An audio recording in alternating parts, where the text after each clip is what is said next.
Friends, দেখেছেন? এই দেখুন, এই দেখুন, এই দেখুন আমার কত সুন্দর টমেটো হয়েছে। দেখুন বন্ধুরা, আপনাদের সামনেই কিন্তু আমি হারভেস্টিং করছি।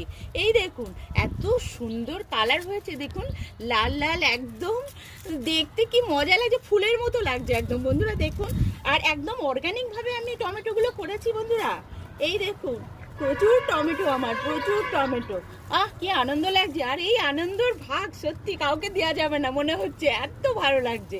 যাই হোক, আমি যেটা বললাম সেটা একদমই ঠিক নয়, এই আনন্দ আপনাদের সঙ্গেও আমি ভাগ করে নিতে চাই বন্ধুরা। দেখুন বন্ধুরা, আমার ঝুড়ি ভরে যাচ্ছে, প্রচুর আমি টমেটো তুলে নিচ্ছি আমার গাছ থেকে। শীত চলে যাচ্ছে তবুও কিন্তু বন্ধুরা আমার গাছে টমেটো হয়েই যাচ্ছে, আর আমি রান্না করেই যাচ্ছি বন্ধুরা। আর আপনাদের দেখাতে আমার ভীষণ ভালো লাগছে। দেখুন বন্ধুরা, একদম ঝুড়ি ভরে যাচ্ছে আমার। হ্যাঁ, এইরকম টমেটো কিন্তু আপনারাও করতে পারবেন। আপনাদের বাড়িতে দুটো তিনটে গাছ যদি লাগান, ঠিকঠাক পরিচর্যা করেন, নিশ্চয়ই আপনাদের বাড়িতেও এরকম